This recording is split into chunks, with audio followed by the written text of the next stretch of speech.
Hello guys, welcome to our deserving India. आज हम बात करेंगे बहुत ही ज़्यादा इंपॉर्टेंट क्वेश्चन के बारे में। देखो, आंसर राइटिंग के लिए बहुत ही परफेक्ट क्वेश्चन है। तो डिस्कस करते हैं पूरे के पूरा टॉपिक के बारे में। देखो, इस टॉपिक में करेंगे क्या, हिमाचल प्रदेश। ठीक है, देखो क्वेश्चन को पूरा समझना है। हिमाचल प्रदेश का हमने क्या करना है, एनालाइज करना है फंक्शन को। ठीक है, किसका एनालाइज करना है फंक्शन को, legislative assembly and its role in the governance. ठीक है, बहुत ही ज़्यादा इंपॉर्टेंट ये फैक्टर रहने वाला है कि हम क्वेश्चन में क्या करने वाले हैं, एनालाइज करने वाले हैं, एनालिसिस करने वाले हैं। किसका एनालिसिस करेंगे, आपके पास फंक्शन, किसका फंक्शन, हिमाचल प्रदेश की विधानसभा का या तो लेजिस्लेटिव असेंबली का क्या करेंगे हम, इसका फंक्शन जानेंगे and its role in the state governance, की स्टेट की गवर्नेंस में इसके क्या रोल यहाँ पे रहते हैं। ठीक है, इंट्रोडक्शन देखते हैं। पहले के इंट्रोडक्शन में क्या लिख सकते हैं, देखो आपने याद रखना है कि हिमाचल प्रदेश की जो लेजिस्लेटिव असेंबली है, यहाँ पर आप हल्का सा इसको इंट्रोडक्शन के लिए ऐसे लिख सकते हो, ऑल्सो नोन एज द विधानसभा। ठीक है, ऑल्सो नोन एज विधानसभा, की हम इसको दूसरे किस नाम से जानते हैं, विधानसभा के नाम से यहाँ पर हम इसको जानते हैं। देन फिर हल्का से इसकी लोकेशन देख लो कि लोकेटेड कहाँ पर है, लोकेटेड एट शिमला डिस्ट्रिक्ट। ठीक है जी, कहाँ पर है ये, हमारे पास शिमला डिस्ट्रिक्ट में आपको देखने को मिलती है। The main law making body of the state, की काम क्या करती है, इट इज द मेन। ठीक है, इसका मेजर जो काम है या इट्स मेजर वर्क इज, ठीक है, law making, the main law making body of the state, की स्टेट की हमारे पास जो मेजर या सबसे बड़ी जो लॉ मेकिंग जो बॉडी है वो है कौन सी, legislative assembly.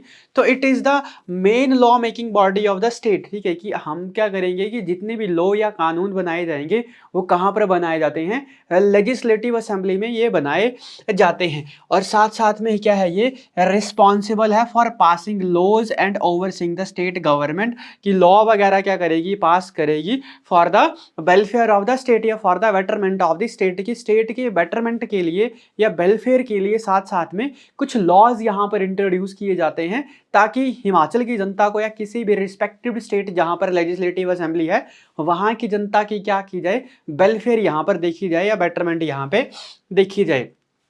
It plays a crucial role in shaping policies and ensuring that the governance must work for the people, और ये इंश्योर करे कि गवर्नमेंट किसके लिए काम करे, लोगों के लिए काम करे। ठीक है, अभी मैंने आपको बताया कि कहाँ पर है, हिमाचल प्रदेश की जो लेजिस्लेटिव असेंबली है located in the Shimla district and the building was constructed in the 1925 by the Lord reading. ठीक है, याद रख लेना कि ये जो हिमाचल प्रदेश की जो विधानसभा है, ठीक है, ये जो बिल्डिंग है which was constructed by the Lord reading in 1925, 1925 में किसके द्वारा ये बनाई गई थी, लॉर्ड रीडिंग के द्वारा ये बनाई गई थी। यहाँ पर इंट्रोडक्शन में अगर इसको हाईलाइट कर दोगे इस पॉइंट को, तो यहाँ से ही आपका क्वेश्चन बहुत ही इंपॉर्टेंट माना जाएगा। मतलब जो आपके पास जो यहाँ पे जो इन्विजिलेटर होगा, इन्विजिलेटर नहीं, जो एग्जामिनर होगा, जो चेक करने वाला जो टीचर होगा, प्रोफेसर होगा, वो यहीं से ही आपके पास अच्छे मार्क्स दे सकता है और यहीं से उसको लग जाएगा पता कि बंदे के पास नॉलेज अच्छा है। नेक्स्ट हम बात करते हैं structure of the legislative assembly. ठीक है, structure of the legislative assembly में आप बहुत ज़्यादा तरीकों से यहाँ पर इसको स्ट्रक्चर कर सकते हो। स्ट्रक्चर्स में सबसे पहले आप यहाँ पर इतना सा डाल दो कि head of the legislative assembly. ठीक है, मैं दो तरीके आपको बताऊंगा। पहला ये बिल्कुल सिंपल सा तरीका, फिर दूसरा हम थोड़ा सा कॉम्प्लेक्स तो नहीं, मतलब थोड़ा सा अपग्रेडेड सा यहाँ पर वर्जन देखेंगे। तो head of the state, head of the legislative assembly. ठीक है, कॉम्पोजिशन हम इसकी पढ़ रहे हैं या structures of the legislative assembly. तो देखो यहाँ पर आप यहाँ पर इतना सा लिख लो कि हेड ऑफ द असेंबली कौन होता है, CM, chief minister is the head of the legislative assembly. ठीक है, chief minister is the head of the legislative assembly define under the article of, ठीक है, 164 ऑफ द कॉन्स्टिट्यूशन या in constitution of India, कि भारत के संविधान में article 164 में कहा गया है कि क्या इसकी पावर्स हैं क्या, या इसको अपॉइंटमेंट कौन देगा। तो हेड ऑफ द स्टेट क्या आप लिख सकते हो कि chief minister is the head of the state, ठीक है जी। And its power and rule define, its power and works या its power define under the article of the 164 of the Indian constitution, ठीक है, या इन इंडियन कॉन्स्टिट्यूशन, कि भारत के संविधान में अनुच्छेद 164 में इसकी शक्तियों को क्या किया गया है, डिफाइन किया गया है। फिर देना आप लिख सकते हो यहाँ पे आपके पास कि स्पीकर ऑफ द असेंबली, दूसरी बात यहाँ पे स्पीकर ऑफ द असेंबली, ठीक है, यहां पर क्या लिख सकते हो, स्पीकर ऑफ द असेंबली क्या कर सकते हो आपके पास, who presided the meetings throughout the years, है ना, थ्रू आउट द ईयर, मतलब पूरे के पूरे साल में, या थ्रू आउट दी आपके पास लिख सकते हो through out the all over tenure, कि पूरे के पूरे टेन्योर में क्या करता है ये, प्रिसाइड करता है। किसको प्रिसाइड करता है, मीटिंग को प्रिसाइड यहाँ पे करता है, ठीक है जी। अब आप दूसरे तरीके से यहाँ पर लिख लो कि हम क्या कर सकते हैं, स्पीकर्स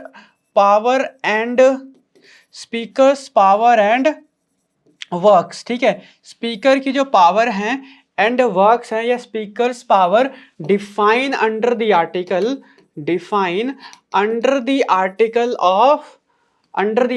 170 इन इंडियन कॉन्स्टिट्यूशन, कि भारत के संविधान में किस कहां पर अनुच्छेद 170 में क्या की गई है, पावर यहां पर डिफाइन की गई है। किसकी पावर डिफाइन की गई है, स्पीकर की पावर यहां पर डिफाइन की गई है।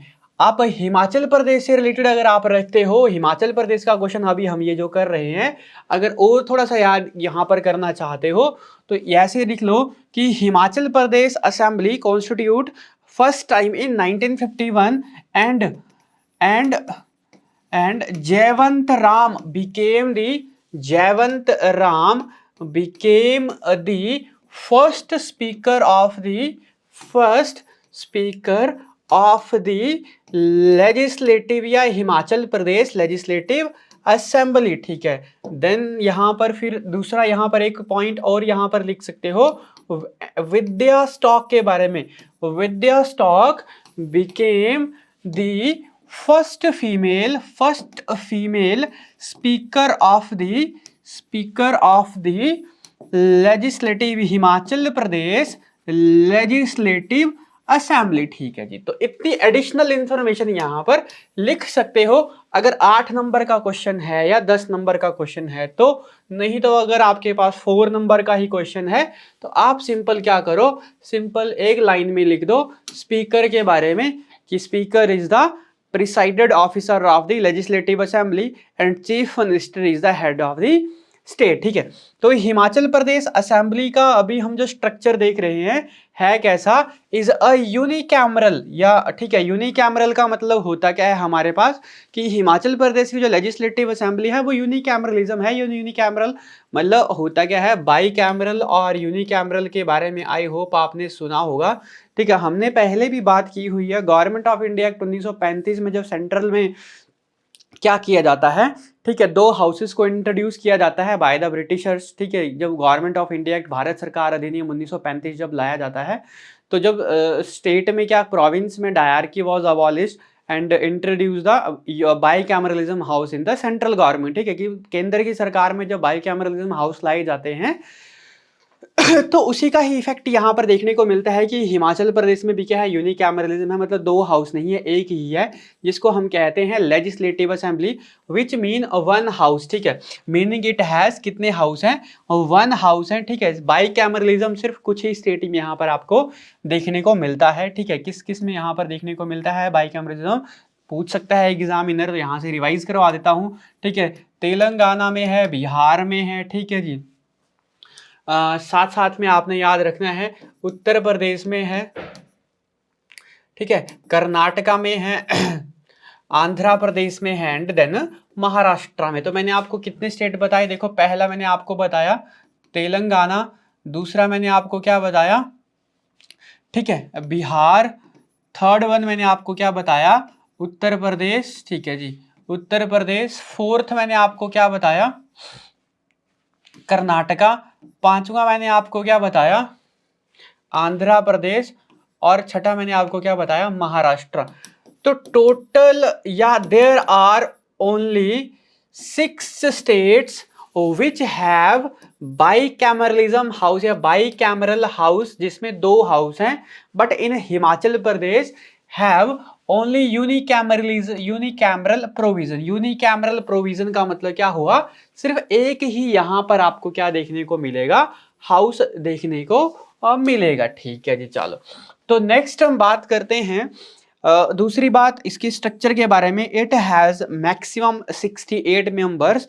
ठीक है, in Indian constitution there is a provision of, कि किसका प्रोविजन है, in Indian constitution there is a no, there is no possibility of the legislative assembly if the number of the seat is less than 60 and more than 500. The limit between the 60 to 500 of the legislative assembly, which means कि हमारे पास क्या हो सकते हैं कि सिर्फ हमारे पास 60 से अधिक और 500 से कम ही सीटें जहां पर विधानसभा की हो वहां पर विधानसभा पॉसिबल है। 500 से ज़्यादा सीटें नहीं हो सकती हैं, ना ही 60 से कम सीटें हो सकती हैं, but there is a exception. ठीक है, एक्सेप्शन इज एवरीवेयर। ठीक है, and we have also exception in the Indian polity. ठीक है, इन इंडियन कॉन्स्टिट्यूशन। ठीक है जी, कहाँ कहाँ पर है वो आप एक बार कमेंट बॉक्स में कमेंट कीजिएगा कि कहाँ कहाँ पे 60 से लेस देन है। ठीक है जी, चलो तो who are directly elected by the people for a 5 year term की 68 मेंबर हैं, कितने सालों के लिए मेंबर इलेक्ट किए जाते हैं, डायरेक्टली इलेक्टेड होते हैं, इनडायरेक्टली इलेक्टेड नहीं किए जाते हैं। लोगों के द्वारा स्पष्ट रूप से इनको क्या किया जाता है, डायरेक्ट इलेक्ट किया जाता है फॉर 5 ईयर। ठीक है, the tenure of the legislative assembly is 5 year. ठीक है, सेम लाइक एज लोकसभा की, जैसे लोकसभा में 5 साल के लिए नियुक्त किया जाता है मेंबर्स को, वैसे ही आपके पास 68 मेंबरों को 5 साल के लिए जनता के द्वारा यहाँ पर नियुक्त किया जाता है। Speaker is the head of the legislative assembly. There is a provision of the speaker and the deputy speaker under the article of 170 in the Indian constitution, कि भारत के संविधान के अनुच्छेद 170 में स्पीकर और डिप्टी स्पीकर के बारे में बताया गया है एंड डिफाइंड इट्स पावर। ठीक है, और उसके साथ साथ में शक्तियों को एंड रूल एंड रेगुलेशंस के बारे में यहाँ पे define the power and the rule of the speaker and the deputy speaker in the Indian constitution of the article 170, की भारत के अनुच्छेद 170 में ही स्पीकर और डिप्टी स्पीकर की जो काम है और उनकी जो पावर है यहाँ पर इनको क्या किया गया है, डिफाइन किया गया है।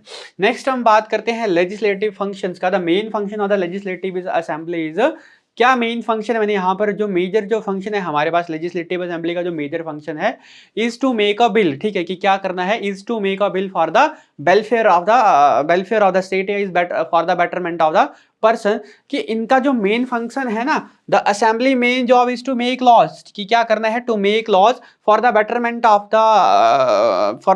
ऑफ द स्टेट या for the betterment of the person of the state. ठीक है, कि on the matter related with the state and some share topics with the central government, कि कुछ सेंट्रल गवर्नमेंट से भी जुड़े हो सकते हैं, या मेनली आप बोल सकते हो कि जो मनाए जाते हैं, जो रूल एंड रेगुलेशन बनाए जाते हैं, किसके लिए, जनता के लिए यहाँ पर ये बनाए जाते हैं।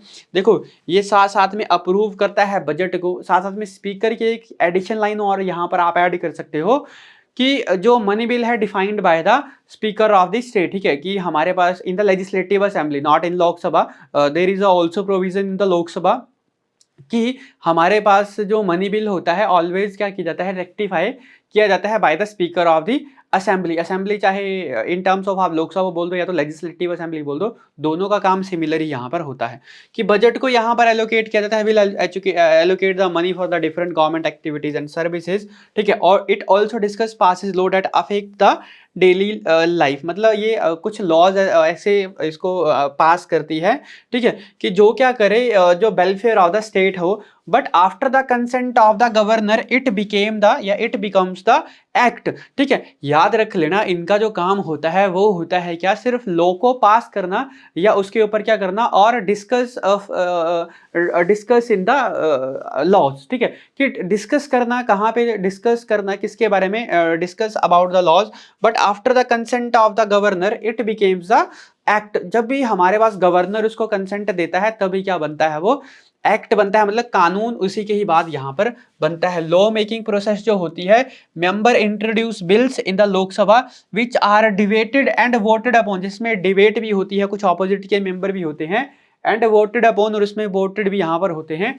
इफ पास्ड, अगर उसको पास किया जाता है, they became law after the governance approval, ठीक है, कि गवर्नर के अप्रूवल के बाद ही क्या बनता है, यहाँ पर ये लॉ बनता है, ठीक है। तो कंक्लूजन की बात कही जाए हिमाचल प्रदेश की लेजिस्लेटिव असेंबली के बारे में, तो हिमाचल प्रदेश की जो लेजिस्लेटिव असेंबली है is an important part of the state governance, ठीक है, कि ये स्टेट के गवर्नेंस की एक हमारे पास क्या है, is a major part of the state governance and it has unicameral, ठीक है, ये it has a unicameral house और it makes law and hold the government accountable and represent the people and ensuring democratic functions and development, या it ensure the safety of the, it ensure the betterment of the state, ठीक है, कि ये ensure करती है for the betterment, या it ensure the betterment of the state, या आपके पास एंड होल्ड द, या it is accountable for the person, ठीक है, या it is accountable for the state, की ये क्या रहती है, जिम्मेवार रहती है, किसके लिए, स्टेट के लिए जिम्मेवार यहाँ पर ये रहती है, ठीक है। तो ये था क्वेश्चन, बहुत ही ज़्यादा इंपॉर्टेंट गवर्नेंस से ये क्वेश्चन है।